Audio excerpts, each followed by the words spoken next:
Boone Cartwright hadn't cried since the day they buried his mother, but something about the way that girl lay dying in the snow, alone, silent, already halfway gone, hit him like a bullet to the chest. She didn't beg, she didn't move, just sat slumped against a rock, legs folded under her like a broken fawn. The storm howled above them, tearing through the canyon like God had lost his temper. Snow clawed at Boone's face. He'd barely seen her through the white curtain until the horse slowed, nostrils flaring, and refused to go farther. That's when he looked down and saw her. Not a raider, not a threat, just a girl. If you're a true Wild West soul, drop a big yes in the comments. Let's see who's still riding the trail with us. Maybe 19, maybe younger. Her skin was windburned and blue at the lips, her hair tangled with ice. The deerskin dress she wore had no business being out in a storm like this. It clung to her body like it hated her. Boone dropped to his knees, the snow biting through his chaps, and touched her wrist. Her pulse fluttered, faint and slow. Her breathing was shallow, too shallow. She looked up at him, dark eyes, too dark for someone about to die. Not afraid, not even pleading, just tired. He'd seen eyes like that once before, his father's, when the fever came and wouldn't leave. Without thinking, without weighing the risk, Boone pulled the bedroll off his saddle. The blanket was thick and heavy, a dull blue and gray his grandmother had woven with her own hands. It was the last thing she'd ever made, the only thing Boone carried from the life he'd lost. It had kept him warm through every lonely winter. He gave it away in one motion. He wrapped it around her gently, like you might wrap a baby. Her fingers, stiff and cracked, clutched the edges with desperate need. Her eyes widened, not in shock, but something close to disbelief. She whispered something in a language Boone didn't understand. "You're safe now," he murmured, not knowing if it was true. "I've got you." He built a fire behind the rocks, shared what little jerky he had, sat beside her while the snow kept falling, smothering the world in silence. She didn't speak again until her hands had stopped shaking. "Ayanna," she said softly, pressing a hand to her chest. "Boone," he answered, and that was all. He figured he'd leave in the morning. He figured she'd be warm enough by then. He figured this would be nothing more than a kindness passed between strangers in the snow. But as they sat together by the fire, and she pulled the blanket tighter around her shoulders like it was a part of her now, Boone felt something he hadn't felt in a long, long time. He felt like maybe, for once, he'd done something that mattered. What he didn't know, what he couldn't know, was that by giving her that blanket, he hadn't just saved a life. He'd made a vow. The snow had stopped by morning, but the cold hung on like regret. Boone Cartwright saddled his horse without a word. Ayanna was already gone, vanished before dawn without so much as a goodbye. The blanket, his blanket, wasn't returned. He told himself it didn't matter. She needed it more than he did. But something in his chest twisted when he saw the imprint in the snow where she'd slept. Small, still, like a memory too fragile to hold. He rode hard toward the trading post, but her eyes stayed with him, following like ghosts in the trees. There'd been something in them. Not fear, not even gratitude, something deeper. Like she'd seen right through him and still accepted what she saw. He didn't know why that bothered him so damn much. By afternoon, the trees thinned and smoke appeared on the horizon. The trading post sat hunched in a pine-ringed valley, its chimney coughing black into the pale sky. Inside, the heat from the fire nearly knocked Boone off his feet. Men sat around a table, laughing too loud, whiskey sloshing in tin cups. Boone nodded at them, said little. He didn't want their company. He wanted silence. Murphy, the trader, handed him coffee and eyed the dried blood on his shirt. "Storm catch you?" he asked. "Almost." Boone sipped and winced. The coffee was bitter, but it warmed his hands. "Drums have been sounding in the hills," Murphy said, glancing toward the window.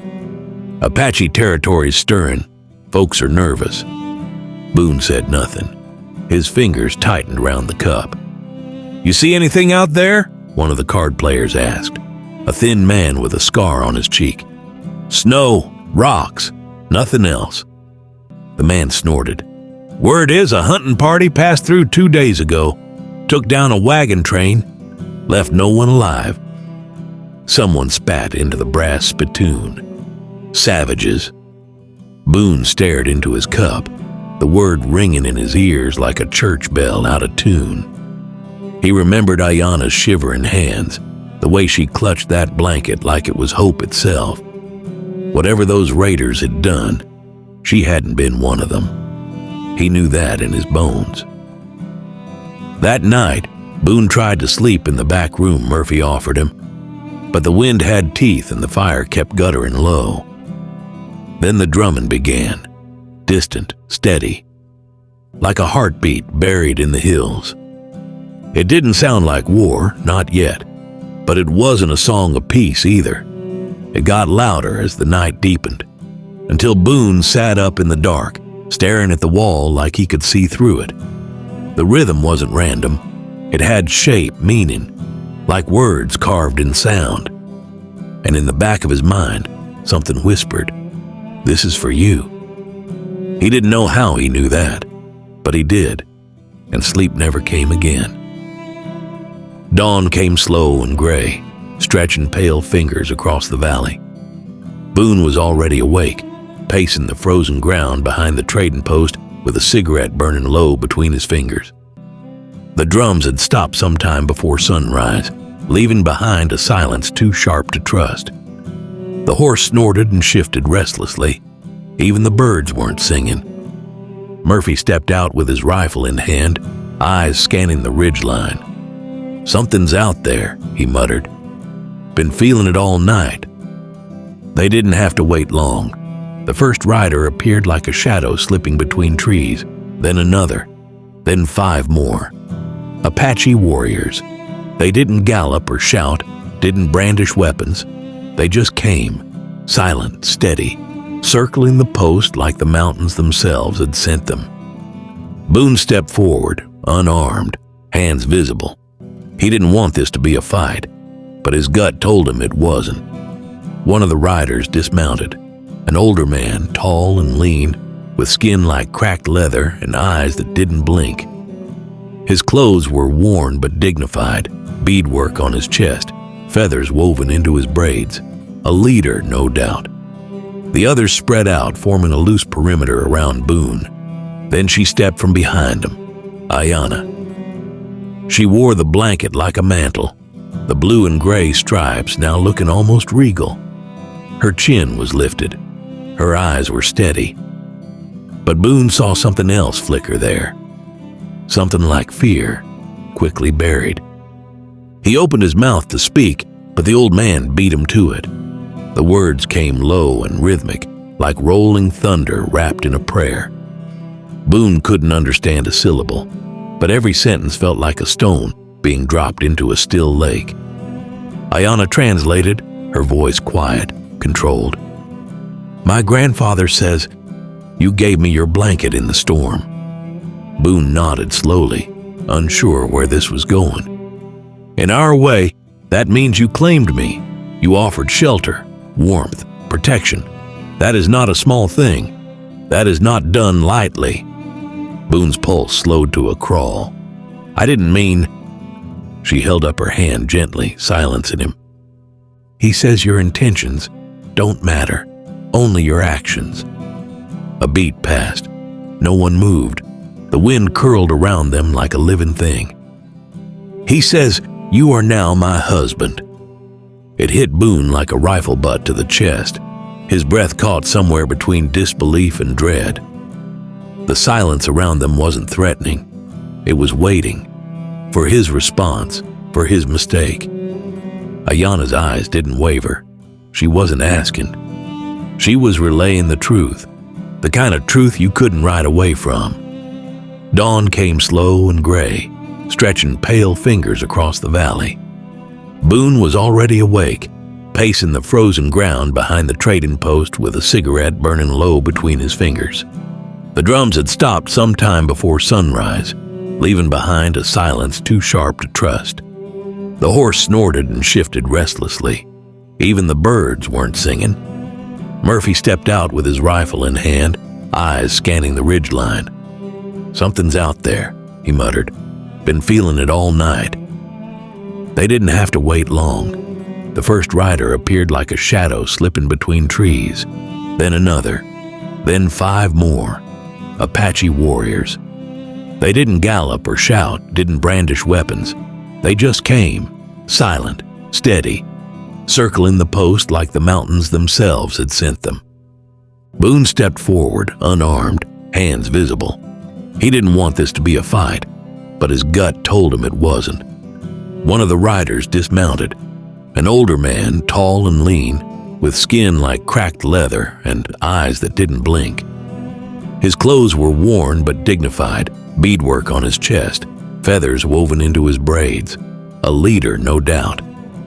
The others spread out, forming a loose perimeter around Boone. Then she stepped from behind them. Ayanna. She wore the blanket like a mantle, the blue and gray stripes now looking almost regal. Her chin was lifted. Her eyes were steady. But Boone saw something else flicker there. Something like fear, quickly buried. He opened his mouth to speak, but the old man beat him to it. The words came low and rhythmic, like rolling thunder wrapped in a prayer. Boone couldn't understand a syllable, but every sentence felt like a stone being dropped into a still lake. Ayanna translated, her voice quiet, controlled. "My grandfather says, you gave me your blanket in the storm." Boone nodded slowly, unsure where this was going. "In our way, that means you claimed me. You offered shelter, warmth, protection. That is not a small thing. That is not done lightly." Boone's pulse slowed to a crawl. "I didn't mean—" She held up her hand gently, silencing him. "He says your intentions don't matter, only your actions." A beat passed. No one moved. The wind curled around them like a living thing. "He says you are now my husband." It hit Boone like a rifle butt to the chest. His breath caught somewhere between disbelief and dread. The silence around them wasn't threatening. It was waiting for his response, for his mistake. Ayanna's eyes didn't waver. She wasn't asking. She was relaying the truth, the kind of truth you couldn't ride away from. Boone's voice broke the silence like a gunshot. "Wait, this is a misunderstanding." The warriors didn't move, but the tension in the air pulled tighter, like a rope ready to snap. Boone's words hung there, fragile and exposed. He looked at Ayanna, but she wouldn't meet his gaze. Her eyes were fixed on the ground, jaw clenched. "I didn't know," he said, softer now. "Where I come from, giving someone a blanket is just kindness. I wasn't trying to—" Nalnish, Ayanna's grandfather, stepped forward. His face didn't show anger, only something colder. Disappointment, maybe, or judgment already past. He spoke again, his voice even, deliberate. Ayanna translated, but her voice had lost its calm edge. "He says a man is not judged by what he means, but by what he does." Boone swallowed. "I was trying to keep her alive." Nalnish nodded slowly, then said something longer. His tone was firm but not cruel. "He says that's exactly why it matters," Ayanna said. "You didn't walk past. You saw me not as Apache, but as a person in danger. And in our way, that kind of choice binds spirits." Boone looked around at the circle of warriors. None had drawn their weapons, none shouted, but their silence was a wall, a judgment. "So what now?" he asked. Ayanna hesitated. Then, "You have a choice. Stay and honor what you've begun, or turn your back and dishonor me, my family, my people." Boone let the words settle in the frozen air. And if I refuse? The question wasn't a threat. It was exhaustion. He didn't want to fight, but he wanted to be understood. Nalnish responded immediately. His voice dropped lower, as if even the wind needed to lean in to hear. Ayana's breath hitched before she spoke. He says if you leave now, the shame will fall on me, on him. He will have to restore our honor, with blood, if necessary. The chill that ran through Boone had nothing to do with the cold. His hand twitched toward his side, instinct, memory, but his gun stayed holstered. No one here wanted a fight, but they would not let dishonor stand. Ayana finally met his eyes, and for the first time since she'd stepped from the trees that morning, her voice trembled. I didn't ask for this either, she whispered, but I will not let my people bleed for something we didn't choose. Boone looked at her, then at the blanket still wrapped around her shoulders. His blanket, and the weight of it, the meaning of it, hit him all at once. He exhaled, slow and broken. Then tell him, Boone said, voice low. I'm not walking away. There has to be another way, Boone said. His voice cracked like old leather, rough from wind and silence and too many unspoken thoughts. I didn't come here looking for a wife, but I'm not going to let people die over a blanket. Nalnish studied him, unmoving. The elder's gaze was ancient, patient, like a stone that had watched rivers rise and fall. He didn't respond right away, just turned his head slightly, said something in Apache that stirred murmurs among the warriors. Ayana didn't translate, not at first, then. He says you speak like a warrior, not a coward. That surprises him. Boone didn't know what to say to that. He felt anything but brave. His heart pounded in his chest like it wanted to run the other way. Nalnish stepped forward. He opened his hands in a gesture Boone didn't understand until Ayana spoke again. There is a third path. If you wish, you may prove yourself through our ways. 3 trials: strength, wisdom, sacrifice. Boone looked at her. And if I fail? Her voice dropped. Then the bond is broken, and so is the peace. He turned that over in his mind, the silence of the warriors, the quiet readiness in their eyes. Failure wouldn't just mean disappointment, it would mean war. He met Ayana's gaze. And if I succeed? She hesitated. Then you are one of us, and I am yours in truth. Boone stared at the ground, snow crunching under his boots as he shifted his weight. The choice wasn't simple. Stay and risk everything, or leave and destroy what little hope there was. The girl he'd wrapped in warmth was now caught between her people and a stranger's intentions. He looked back up, jaw tight. I'll take the trials. Ayana didn't smile, but something in her shoulders eased, a breath she hadn't realized she'd been holding. I'll guide you, she said softly. Murphy stepped out from the trading post, rifle still slung over his shoulder. You sure about this, Boone? Boone didn't answer. He was already walking toward Ayana, toward the waiting horses, toward whatever fate lay hidden in the red canyons beyond. The warriors parted for him this time, not out of welcome, but recognition. He had chosen to step into their world, and now he would answer to it. Ayana mounted first, her braid whipping in the wind. She looked back once, her face unreadable. Then she turned her horse, and Boone followed. The trail ahead was narrow, cold, and uncertain. But Boone understood now. He wasn't just riding to prove himself worthy of her. He was riding to become someone worth being.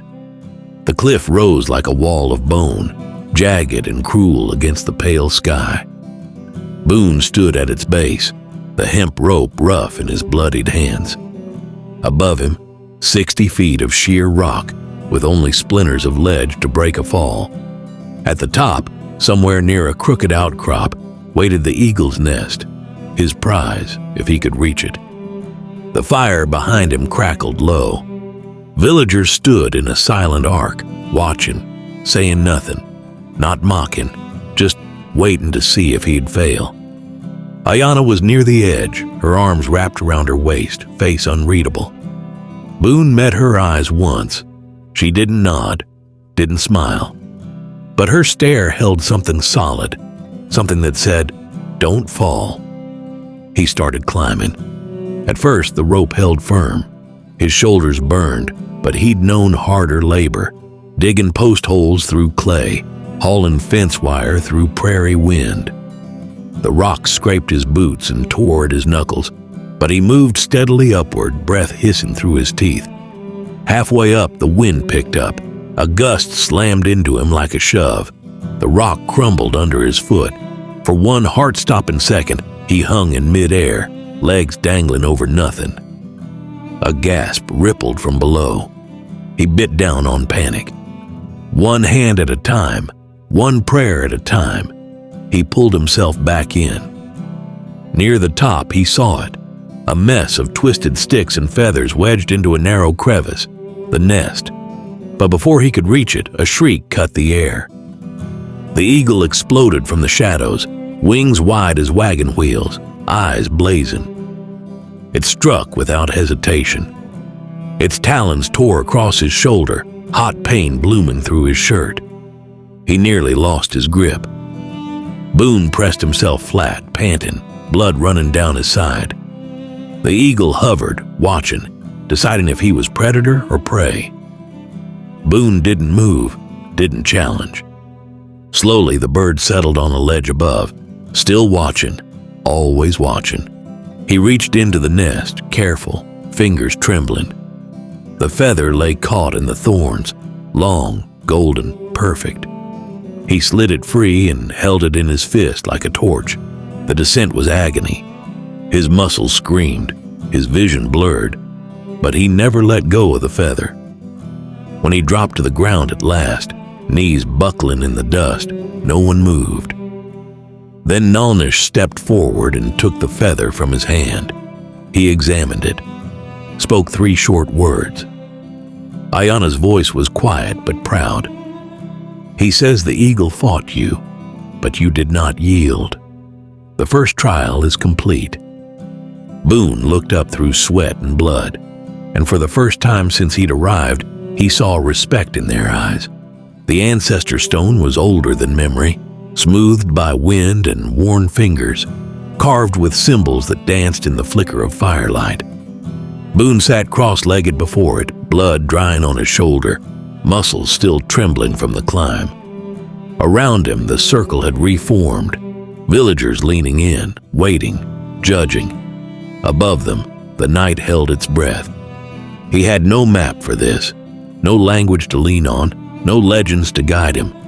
Just a slab of stone etched with strange markings, animals, spirals, suns and moons, a figure at the center with lines fanning outward like rays or roads. It made no sense, not at first.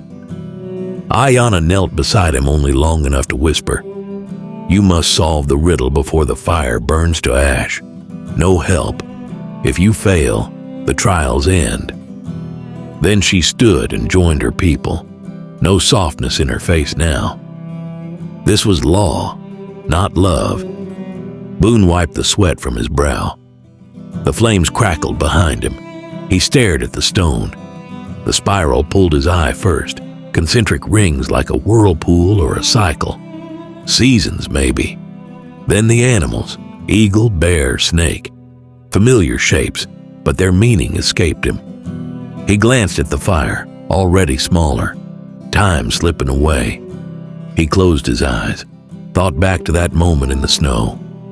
Not the storm, not the cold, but the choice, the why. He hadn't hesitated when he saw her dying, not because she was Apache, not because she was a woman, because she was someone who needed help, and that mattered more than what she was. His eyes flew open. Maybe the riddle wasn't about words. Maybe it was about meaning. He looked again. The bear stood where the summer sun might rise. Strength. The eagle in spring. Vision. Renewal. The snake, autumn, shedding skin. And winter, not an animal. A pattern of lines and curves that looked like a shelter or a blanket. Boone stood, turned to face the circle. The fire was low now, its heart a soft red glow. He held the stone in both hands and spoke loud enough for all to hear. "These are choices," he said, "paths. The bear teaches you to fight for what you need. The eagle reminds you to rise above pain. The snake shows how to let go. But the blanket is the one that matters." He paused, his throat tight. "It means giving warmth even when you're cold. It means seeing a person, not an enemy. That's the choice I made." Nalnish rose slowly. He looked at the stone, then at Boone, long and hard. He spoke in Apache, only a few words. Ayana's voice was soft, but carried clear across the fire. "He says you have understood not the riddle, but yourself, and that is the greater wisdom." Boone didn't smile, but for the first time he felt like he belonged inside that circle. The fire had burned low again, casting long shadows across the circle as Nalnish stepped forward with a small leather pouch in his hand. The sound it made as he opened it was strange, soft and brittle, like old bones clicking together. He scattered them onto a hide stretched near the flames. Carved finger bones, symbols etched into their pale surfaces, too fine for Boone to read, but heavy with meaning. Ayana translated without emotion. Her voice was steady, but something in her eyes trembled. "This is the third trial, the trial of sacrifice." Boone said nothing, just waited. "You must give up what you value most," she continued. "Not something you want to lose, but something you can't imagine losing." He stared at the bones as Nalnish's hand moved over them, interpreting the arrangement as if the truth lay hidden in their scattered pattern. Then Nalnish looked up and pointed to Boone's horse, standing at the edge of the firelight, breath steaming in the cold. To the revolver on Boone's hip, worn and familiar, polished by years of need. And finally, to Boone's chest, specifically to the spot just over his heart. Boone's fingers moved there on instinct, slipping into his shirt pocket. The photograph, faded and creased, the edges worn smooth from being handled too often. His parents stared back at him, his mother's soft eyes, his father's square jaw. The last image he had of home, of who he was before the trail, before the loneliness. Ayana didn't speak right away. When she did, her voice was softer than before. "He says a man always knows. The bones only show what he already hides." Boone's throat felt tight. The horse was freedom, the gun was safety. But the photo was identity, memory, the part of himself he kept alive, even when everything else felt dead. He looked at Ayana, at the fire, at the tribe who had every reason not to trust him, and yet stood waiting for him to prove them wrong. Slowly he pulled the photograph from his pocket. His fingers hesitated, not from fear, but from mourning. A quiet grief for something already gone. He knelt by the fire. The embers hissed. "I give up the man I was," he said. "The trail I rode alone. The family I lost. I burn the past so I can belong to what comes next." He placed the photo on the coals. It curled at the edges, blackening. His mother's smile disappeared into smoke. His father's eyes folded into ash. He didn't look away. When he stood, the silence around him had changed. Something had broken. Or maybe something had begun. Ayana's voice trembled as she spoke. "He says, you are no longer a stranger." And for the first time, Boone believed it. Smoke still curled from the fire where Boone had burned his past. Ash clung to the air like memory. The circle held its breath for a moment longer, as if the flames had carried something sacred into the night. Then movement. Imala, Ayana's grandmother, stepped forward, her long silver braid swaying over her shoulder. Earlier, her voice had been sharp as flint, her judgment harsher than the cold wind. But now, she held something carefully folded in her arms. A shirt, soft deerskin, hand-stitched and beaded with the kind of care Boone had only ever seen in the quilts his grandmother made before the fever took her. Amala didn't speak right away. She looked at him like she was searching for the lie that had once lived in his eyes. When she found none, she gave a single short nod. She placed the shirt in his hands and said a few quiet words. Ayana stepped close and translated, her voice trembling with something too full to name. She says, "Welcome to the family." Boone didn't move for a moment. The shirt was warm in his hands, still carrying the scent of smoke and sage. When he looked up, Amala was already walking away, her back straight, her pride intact, but something softer in her stride. Then Kurik stepped forward. The same fire that had lit his anger now flickered behind eyes that looked tired. He didn't reach for his knife, didn't speak with contempt, just looked Boone up and down, taking the measure of the man he had once dismissed. "You fight like Apache," he said in thickly accented English. She chose well. It wasn't affection, it wasn't friendship, but it was respect. And for now, that was enough. The villagers began to move, the circle breaking apart into murmurs and glances. Someone added wood to the fire.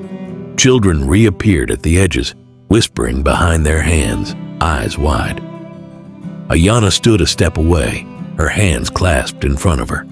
The blanket still draped over her shoulders, the one that had started it all. Boone looked at her, but this time, not with confusion or fear. This time, he saw her fully. The strength in her, the silence she carried like a shield, the pride that didn't need translation. And for the first time, she smiled. Not the polite smile of thanks, not a flicker of obligation, a real smile. It hit him like warmth after years of cold. She stepped forward just enough that their hands brushed. "You didn't have to do any of it," she said softly. "I know," Boone replied. "That's why I did." And in that moment, he understood. Acceptance wasn't given, it was earned. Drums echoed in the canyon, not the warning rhythm from nights ago, but something softer now, something that pulsed like the heartbeat of a village finally exhaling. Fires burned brighter than they had in days, and the smell of roasted meat and juniper smoke curled through the air. Children laughed again. Old men traded stories. Women passed bowls from hand to hand, their eyes no longer watching Boone with suspicion, but with something closer to curiosity, maybe even welcome. Boone sat near the central fire, legs stretched out, his new deerskin shirt stiff across his shoulders, still strange on his body, but warm, familiar in a way he couldn't explain. Ayana sat beside him, close enough to feel the heat where their arms touched. Her hair smelled like sage. The blue and gray blanket rested across both their shoulders, heavy with meaning, soft with memory. Neither of them spoke. They didn't need to. The night danced around them. Somewhere nearby, Kuruk's voice rose in a challenge song, half pride, half surrender. Amala laughed once, sharp and unexpected, when one of the boys tripped over his own feet. Even Nalnish let himself lean back and close his eyes just for a moment, as if the world had finally settled into its proper place. Boone stared into the fire. The flames flickered across the carved stones and weathered faces, turning strangers into silhouettes, shadows into kin. The cold that had lived inside him for so long, that low ache behind the ribs he'd stopped trying to name, was gone. He remembered the trail behind him, the wide open plains, the silence of days spent speaking to no one but his horse, the ghost of his father's voice, always reminding him what a man was supposed to be. And he thought of the photograph he'd given to the flames. It didn't hurt anymore, not in the way it used to. Ayana turned to him, her cheek brushing his shoulder. "You're quiet," she said. "I'm full," he answered. "Of what?" He watched a spark rise into the sky, swallowed by stars. "Everything I didn't know I needed." She said nothing, only pulled the blanket tighter, wrapping it across his lap with quiet finality. It wasn't just warmth. It was a bond, sealed not by ceremony, but by fire and feather and choice. Boone had ridden into the canyon a man with no place to go, no one to belong to. Now, under the eyes of a people who had tested his strength, read his heart, and given him a name without asking for one in return, he felt something unfamiliar settle into his bones. He felt like he was home,